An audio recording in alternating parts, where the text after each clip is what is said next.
All right, so Don and I actually watched this game together. I got a little bit of soccer. I got Don and I watched a little bit of soccer, and even he was enthralled by I this watched the last 5 minutes. incredible comeback. Last 5 minutes by FC Bournemouth against Everton. Wow.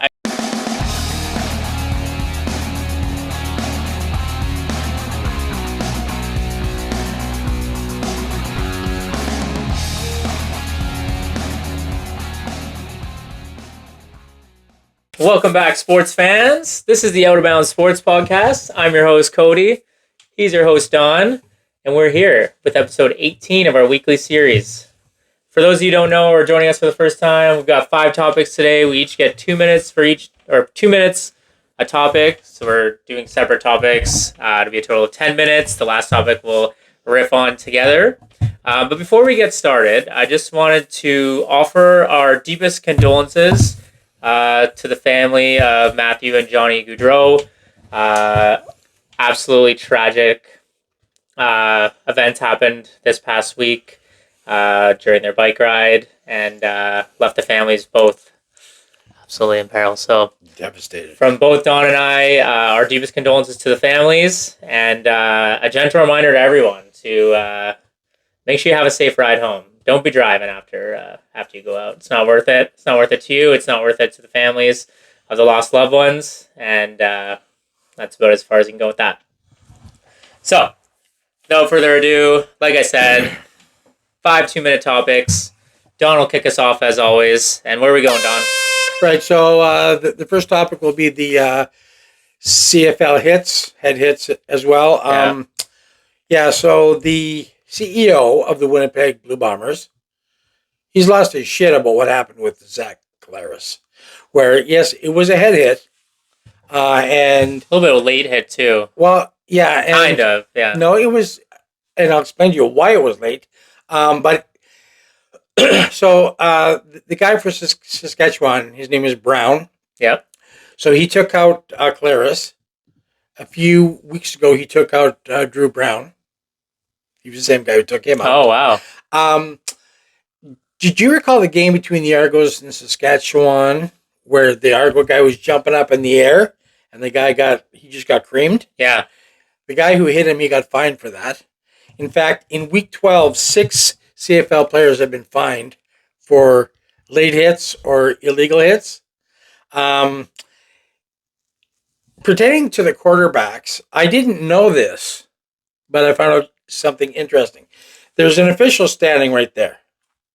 You know, watching everything, minding his own business, doing his job. Excuse me.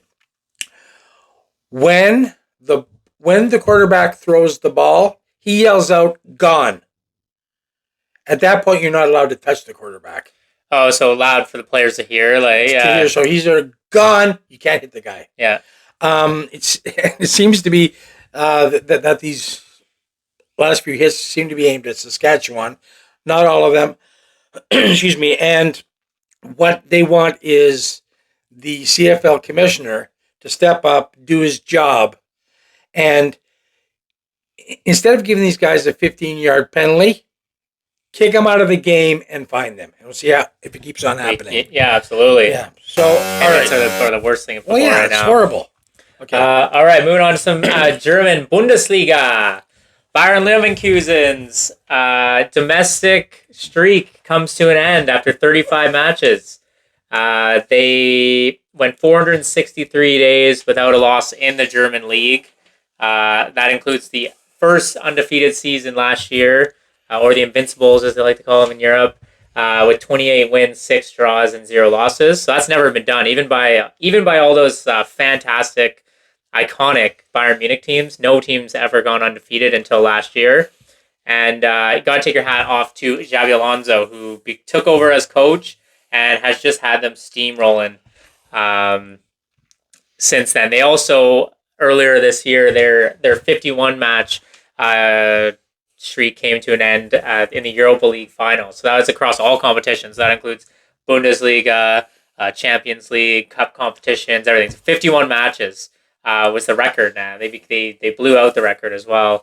And that they lost that when they lost to Atalanta, the Italian squad, in the European final. So 35 matches is pretty impressive. They ended up losing 3-2 to Litzbig, RB Litzbig. They were actually up 2-0 in that game as well, and they came back and lost, or the Litzbig came back and lost, or won 3-2, which has been the late game heroics has been Bayern Leverkusen's thing, and we'll talk a little bit more about late game heroics a little bit later on. But there were many chances where they were scoring goals in stoppage time, 6, 7, 8 minutes into stoppage time to either salvage a draw or actually come up with a win. So they weren't able to come up with it this time. Streak comes to an end. They'll look to bounce back next week. But I just thought that was great because I've been following Xabi Alonso since he took over, and just super impressive stuff. All right, done. All right. Well, what's going on in baseball this past week? I know. Every short you post is like It's like catch after catch after catch. I'm seeing these spectacular catches. I actually made a 2-minute and 15-second video on that, which will be on the end screen if you want to watch it. So we got Aaron Judge. We got Perkins for Milwaukee makes 2. Jankowski, which I think was the best of the year. That's the guy with the long hair? Yeah. Yeah. And then there Yeah, was the guy from Atlanta, right? no, Was that the guy that reached over or something? that was Harris. Harris, yeah. So like, I mean, these are just like mind-blowing home run stealing grabs. Yeah. Like it's just, like I watched a lot of baseball when I was, younger, and there'd be the odd play here and there, but these guys have become so athletic and just Oh, yeah. like the catch from Harris. Not only does he jump up, he actually goes halfway over the wall. Yeah. His body's bent over, grabs the ball, and then comes down. You thought it went under the fence. Yeah, I didn't think he caught it. I thought he picked it up off the ground or something. No. And then you see it in his glove. You're like, holy. And with the play from, excuse me, Jankowski, that was against the Chicago White Sox, who, oh my God, they're terrible. Yeah, absolutely atrocious. You Poor should have guys. seen the look on the guy's face as he was going around the base. Like, he couldn't believe this guy caught this ball. He's like, Yeah, he was ready for a homer there. He was ready to celebrate. yeah. So if you have a chance, like I said, 2 minutes, 15 seconds long, I'll have it on the end screen. Click it, watch it. I think you'll enjoy it quite a bit. Yeah, check out those great plays. Baseball season's really coming around it's right now. getting It's crazy yeah, now. yeah, it's super exciting. Shohei. Judge. All right, so I don't know if you've heard, but Sean Lemon, DB for Montreal Alouettes, will not be returning to them anytime soon. Have you heard anything about that? I heard you did something bad. So after a third-party arbitrator upholds the decision for an indefinite suspension regarding gambling in Oh, yeah. the CFL. In fact, yes. In fact, he was gambling on his own games. Yes. The arbitrator did mention that the gambling that he did not have any direct effect on the outcome of those games, but I don't know how that at the could be same possible. time, well, I mean, like I guess maybe the bet didn't pay off. I guess maybe that's what they mean. Yeah, because he could definitely affect it. Yeah. But yeah, this comes just months later after the Toronto Raptors, Jonte Porter, who's Michael Porter Jr.'s brother, was banned for life earlier this year for betting on his own games. And he was actually manipulating stats and everything. He would come out of games early, kind of say he had an injury, bet on his unders, or give information to other people for betting. Shohei's bar buddy had another issue with that as well, his interpreter or something. Yeah, I just think there's a lot of talk about are these bans too harsh or whatever, and you know what? I say no. Absolutely not. I think you started affecting the integrity of the game, which is essentially what these people are doing by betting on their own games and affecting the outcome.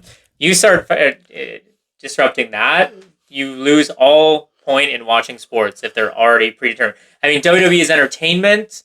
It's already pre-planned, but when you're watching actual sports, yeah, you can't. And it's tough because all these leagues have put so much money into these gambling sites. Let me just quickly say something. It's like the Pete Rose thing all over I was again. gonna say, I wish we had time to talk about that because I know you were gonna say it. He was he was with Cincinnati Reds. He was the manager and betting against his team. Yeah. Next topic. Yeah, horrible. All right, so Don and I actually watched this game together. I got a little bit of soccer.